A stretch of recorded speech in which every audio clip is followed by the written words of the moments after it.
नमस्ते दोस्तों। मैं सिमरन हूँ और मेरी उम्र 28 साल है। फ़िलहाल ही में मेरा शादी हुआ था। करीब करीब 5 महीने पहले मेरा शादी हुआ था। तो मैं अपने पति के साथ दिल्ली रहती थी, लेकिन मुझे अचानक से घर आना पड़ा। तो घर आने के बाद मैं अपने ससुर जी को प्रणाम किया, अपने सासू माँ को प्रणाम किया। लेकिन ससुर जी का चेहरा मेरे ऊपर कुछ अलग दिख रहा था, मतलब एकदम गर्माहट बरपा कर रहा था। उनका कुछ इशारा मुझे लग रहा था, लेकिन उसके बाद मैंने उसे इग्नोर किया और चली गई अपनी कमरे में।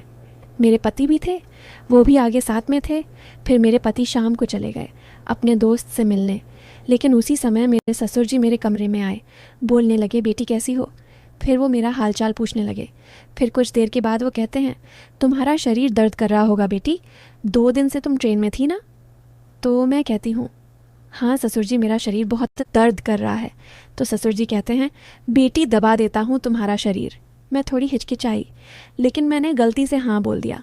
तो मेरे ससुर जी गए किचन में से सरसों का तेल लेकर आए। उसके बाद बोले, बेटी बिस्तर पर लेट जाओ। तो मैं लेट गई। फिर मेरे ससुर जी हल्के हाथ से सरसों के तेल से मुझे मालिश करने लगे। सबसे पहले वो मेरे कमर पर सरसों के तेल से मालिश करने लगे। एकदम आराम आराम से कर रहे थे। उनकी उंगलियों का स्पर्श मुझे कुछ अजीब सा लग रहा था, लेकिन मेरे अंदर आग सी जल रही थी। मेरा अपना शरीर पसीने से तर हो रहा था। उनका हाथ धीरे धीरे मेरे नीचे जा रहा था। मेरी कमर पर उनका हाथ एकदम गोल गोल घूम रहा था। उसके बाद उनका हाथ थोड़ा नीचे की तरफ गया और मेरी पीठ पर उनका हाथ आ गया। मेरा शरीर पूरा पसीने से तर हो रहा था। तो मेरे ससुर जी बोले, बेटी क्या हुआ, तुम्हारे शरीर से इतना पानी क्यों निकल रहा है। तो मैं बोली, नहीं ससुर जी, वो पहली बार है ना, इसीलिए। उन्होंने कहा, कोई बात नहीं बेटी, ये सब आम बात है गांव घर में आजकल। इसी तरह उनकी उंगलियां मेरी कमर से नीचे सरकने लगीं। उनके हाथ मेरी कमर के ठीक नीचे बीच वाली पोजीशन पर आ चुकी थी। गलती से उनका हाथ उसमें घुस गया। उसके बाद वे एकदम ज़ोर ज़ोर से घूमने लगे। मेरी पूरी हालत ख़राब हो रही थी। मैं अचानक से चिल्ला पड़ी। उसके बाद ससुर जी ने अपना हथियार बाहर निकाला और सीधे मेरे मुंह में रख दिया। अरे दोस्तों, ये स्टोरी आपको अच्छी लग रही है तो सबसे पहले वीडियो को लाइक कर दो और नीचे लाल कलर का सब्सक्राइब बटन दिख रहा होगा, उस पर क्लिक कर दो। जो जो सब्सक्राइब करेगा उससे मैं रात को कॉल करूँगी, इसलिए जल्दी से सब्सक्राइब कर लो। चलिए कहानी शुरू करते हैं। मेरा शरीर एकदम लहरा रहा था। फिर उनका एक हाथ मेरे सीधे उस जगह पर घुस गया और एकदम सहलाने लगा। मेरी रूह कांप रही थी। एकदम सहला रहे थे। फिर कुछ देर बाद मैंने कहा, ससुर जी हो गया, अब रहने दीजिए, इतना ही रहने दीजिए, अब दूसरे दिन देखा जाएगा। फिर कुछ देर बाद मेरे पति का कॉल आया। बोला, मैं आ रहा हूँ थोड़ी देर में। करीब 11 बज रहा था। वो बाहर से आ गए थे। मैंने अपने पति को कुछ नहीं बताया इस सारे बारे में। फिर रात बीत गई, सुबह हुई। सुबह में एकदम आम था। ससुर जी भी वैसे ही थे, हम भी आम थे। फिर सुबह में मैं खाना बनाने लगी। इसी तरह कहानी आगे बढ़ती गई। फिर कुछ दिन बाद, फिर अगले दिन ससुर जी काम के समय जब मैं खाना बना रही थी तब वो मेरे पास आए किचन में और बोले, बेटी फिर से कमर दर्द कर रहा है क्या, सरसों का तेल यहीं है, मालिश कर देता हूँ। तो मैंने मुस्कुराते हुए कहा, नहीं ससुर जी, अभी नहीं कीजिए, अभी दिक्कत हो जाएगी। कोई बात नहीं बेटी, रात को जब मेरा बेटा सो जाएगा तब मैं आ जाऊँगा। ठीक है। इसी तरह दिन गुजरते गए। हर रोज़ शाम को मेरे पति बाहर चले जाते और ससुर जी का इंतज़ार शुरू हो जाता। वो आते और कहते, बेटी आज फिर दर्द है क्या। मैं चुप रहती और बस हाँ कह देती। उनका हाथ फिर से मेरी कमर पर घूमने लगता और धीरे धीरे नीचे सरकने लगता। मेरी सांसें तेज़ हो जाती, मेरा शरीर पसीने से तर हो जाता, लेकिन मैं कुछ नहीं बोल पाती। एक दिन वो थोड़ा और आगे बढ़ गए। उनका हाथ मेरे सीधे उस जगह पर घूमने लगा और मैं कांप उठी, लेकिन फिर भी मैंने कुछ नहीं कहा। रात को जब पति घर आते तो मैं चुपचाप सो जाती, जैसे कुछ हुआ ही ना हो। दिन पर दिन ये सिलसिला बढ़ता गया। ससुर जी का हौसला बढ़ता जा रहा था और मेरे अंदर डर और कुछ अजीब सी खलबली दोनों बढ़ती जा रही थी। एक शाम जब पति फिर बाहर गए तो ससुर जी जल्दी से कमरे में आ गए और अब बोले, आज तो बहुत दर्द लग रहा है बेटी, लेट जाओ, मैं अच्छे से दबा देता हूँ। मैं लेट गई। उनका तेल वाला हाथ फिर मेरी कमर पर, फिर पीठ पर, फिर धीरे धीरे नीचे सरकने लगा। इस बार उनका स्पर्श पहले से भी ज़्यादा गहरा था। मैं सांस भी नहीं ले पा रही थी। उनका हाथ मेरे सीधे उस जगह पर रुक गया और सहलाने लगा। मैं कांपने लगी, लेकिन मैंने फिर भी कुछ नहीं कहा, बस आंखें बंद कर लीं। वो कुछ देर तक ऐसे ही करते रहे।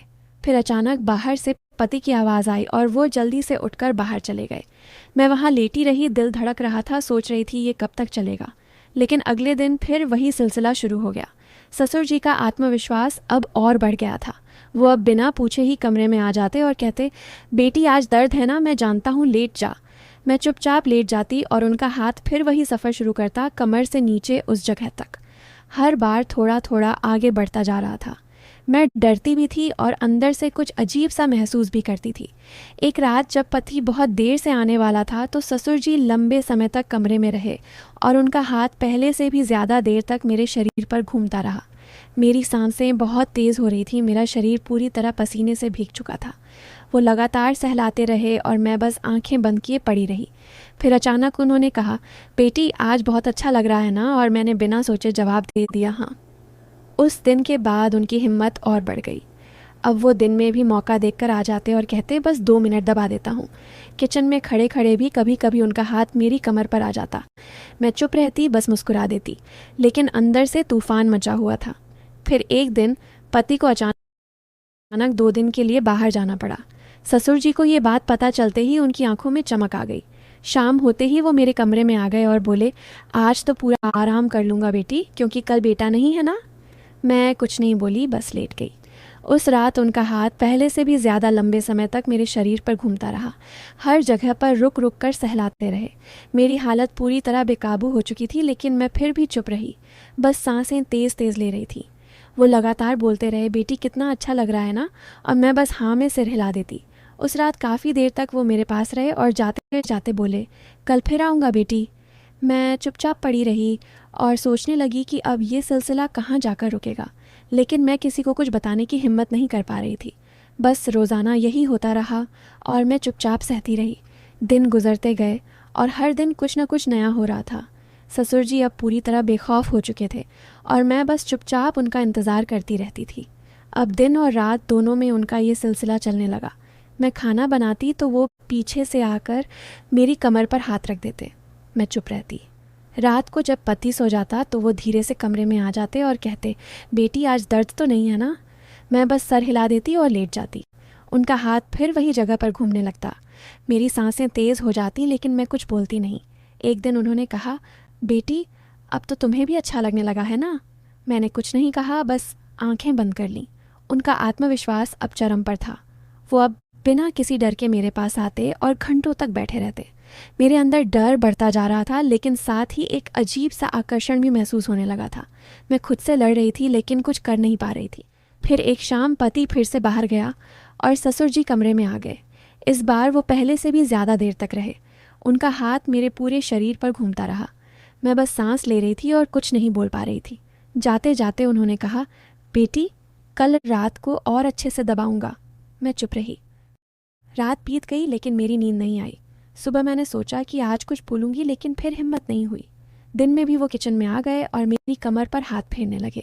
मैं बस मुस्कुराती रही। शाम को फिर वही हुआ। उनका हाथ मेरे सीधे उस जगह पर ज़्यादा देर तक रुका रहा। मेरी हालत ख़राब हो रही थी। मैं काँप रही थी, लेकिन चुप रही। इस तरह कई दिन और गुजर गए। अब ससुर जी पूरी तरह मेरे दिनचर्या का हिस्सा बन चुके थे। मैं उनके आने का इंतज़ार करने लगी थी बिना कहे। एक रात जब पति सो गया तो वो आए और बोले, आज बहुत अच्छा लग रहा है बेटी। मैंने बस हाँ कहा।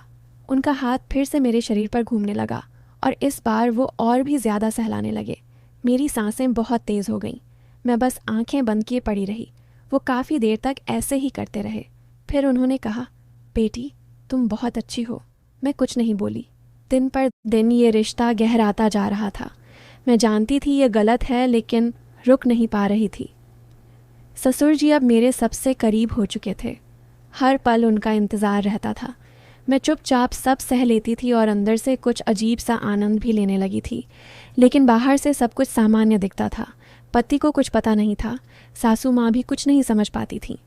बस मैं और ससुर जी के बीच ये राज चलता रहता था। अब ये सिलसिला और भी लंबा चलने वाला था।